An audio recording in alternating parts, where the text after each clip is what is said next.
It's the bye week, which means it's time to fix the flaws.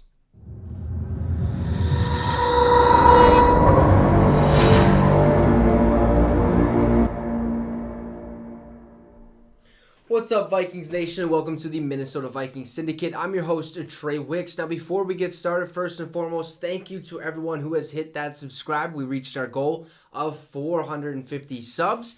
Now, a new goal. Let's hit 500 by November 1st, just a couple weeks away. I think it's doable. We're sitting around the 460 mark, so it'd be nice if you guys would consider hitting that subscribe and try to get us to 500 for endless amounts of content surrounding the Minnesota Vikings. So let's get right to it. Vikings, Kings of the North at this point, 5-1. Yes, 5-1. We're the only team in the National Football League with a 2-game divisional lead.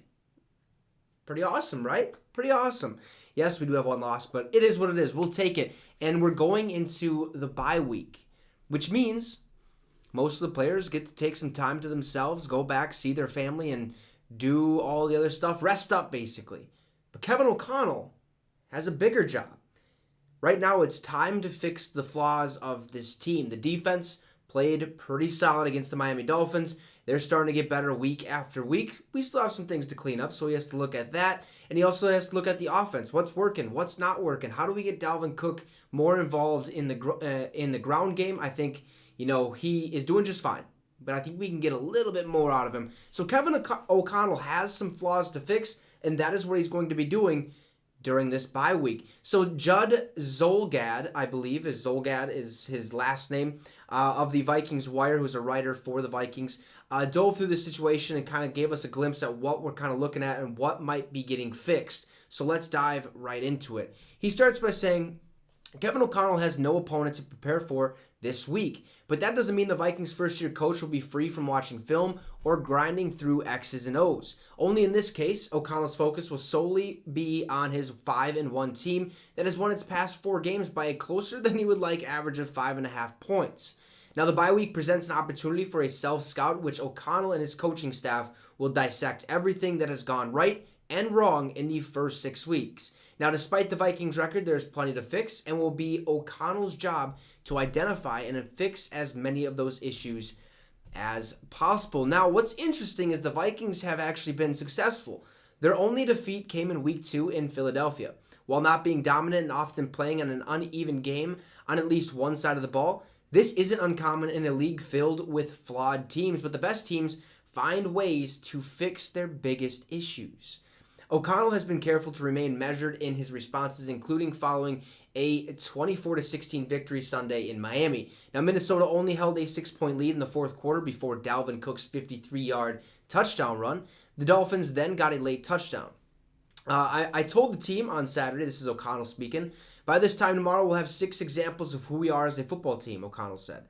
And will we come out of the stadium 5-1 and be able to say we're a little bit more of a third of the way through the season with different identities? Sometimes it may feel like a Vikings fan, depending on what Sunday it is. But what I would say is we've gotten a tough, resilient group that maybe doesn't always play the most consistent. But they are willing and able to help each other's backs in all 3 phases. Now, Sunday's win was underwhelming from an offensive standpoint, with the Dolphins outgaining the Vikings by 224 yards and Kirk Cousins throwing for only 175 yards.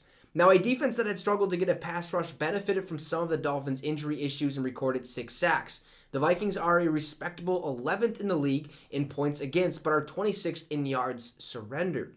Now, while O'Connell's main focus is on offense, he and defensive coordinator Ed Donatel are likely to pick apart film of the first 6 games and try to find ways to improve a 3-4 scheme that is 29th in the NFL in passing yards allowed. Now, the pressure the Vikings applied in Miami's Zadarius Smith and Patrick Jones each had 2 sacks was a positive step. The Vikings will have 11 games remaining coming out of the bye week, including 6 at US Bank Stadium. Considering how weak the NFC appears to be, the Vikings are not only well positioned to win the North, but also contend for a high seed in the playoffs. Minnesota is 2 games clear of Green Bay, which lost at home to the Jets on Sunday, and actually have a 3-game lead because of a Week 1 victory over the Green Bay Packers. And finally, Here's what Adam Thielen had to say. Obviously, hey, it's right where we want to be, okay? I think if you ask anybody in this organization or the fan base if we could be 5-1 at this point before the season started, I think everyone would be like, heck yeah, I'll do whatever it takes to get that point right. Now, I actually had the Vikings going 4-2 at this point in the season. So, hey, they're exceeding my expectations. But we know we've got to be a lot better. I've been on teams that have started fast and not made the playoffs. So we have a lot of guys on this team that have had that experience and know that we have to stay on top of it. We got to keep getting better. The teams that find ways to get better throughout the season are the teams that do the things in the end of the season. Now, and that allows them to obviously make the playoffs. We've got to take advantage of this bye week and then go back to work. It will be a bye week for Thielen and his teammates, but for O'Connell, it will be a week in which he has time to correct things that could cost the Vikings later. So it is a bye week for most of the players. Not O'Connell. Kevin O'Connell has some things that he needs to fix, the flaws in our offense and our defense, and we're going to bounce back stronger than ever come week 8 when we take on the Arizona Cardinals at US Bank Stadium. The Vikings so far, Kings of the North, 5-1, 3-0 in the division. Let's keep this sucker rolling. I cannot wait to see how the rest of the season pans out. And with that being said, make sure or consider hitting that subscribe if you want more Vikings content, and hit that notification bell so these videos pop up in your notification feed. We're trying to get to 500. Anyways, have a great rest of your day, and most importantly, Skull Vikes.